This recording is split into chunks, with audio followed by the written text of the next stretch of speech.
আসসালামু আলাইকুম বন্ধুরা, কেমন আছো সবাই? আশা করি সবাই ভালো আছো। তো তোমরা যারা এই মুহূর্তে সিঙ্গাপুর আসতে যাচ্ছ বন্ধুরা, তোমাদের জন্য কিছু ইনফরমেশন দেবো আজকে। তো দেখো, এই মুহূর্তে যারা সিঙ্গাপুর আসতে যাচ্ছ তাদের উদ্দেশ্যে খুবই গুরুত্বপূর্ণ কথাগুলি।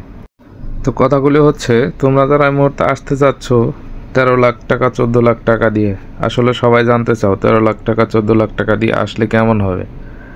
তো মোটামুটি আলহামদুলিল্লাহ, আমি মনে করি যে বাংলাদেশে বসে থাকে চেয়ে সিঙ্গাপুর আসা মোটামুটি ভালো। কারণ হচ্ছে সিঙ্গাপুরে মোটামুটি পর্যাপ্ত পরিমাণ কাজ আছে, যদি আপনি কাজের জায়গায় যেতে পারেন।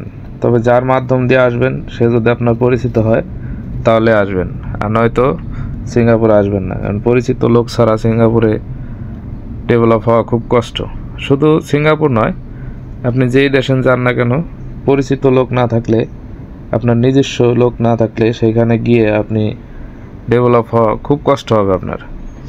এই জন্য চেষ্টা করবেন যারা আপনার পরিচিত আছে এবং ডেভেলপ হয়েছে, মোটামুটি ভালো পজিশনে আছে, তাদের মাধ্যম দিয়ে আপনি সিঙ্গাপুরে বা যেই কোনো দেশে যাওয়ার জন্যে। তো আপনারা যে কোনো ইনফরমেশনের জন্য আমাকে নক করতে পারেন। তো আমার ইউটিউবে কমেন্ট করতে পারেন এবং ভালো লাগলে সবসময় ভিডিওগুলি শেয়ার করে দিবেন ফেসবুক টাইমলাইনে। আরেকটি কথা হচ্ছে, সেটা হলো সিঙ্গাপুরে কাজ আছে, প্রচুর পরিমাণে কাজ আছে, কিন্তু আপনাকে কাজের জায়গা মতো আসতে হবে। আপনি যদি কাজের জায়গা না আসতে পারেন তাহলে আপনার যত কাজই থাকো না কেন কোনো লাভ নেই। এজন্য আপনাকে কাজের জায়গা মতো আসতে হবে।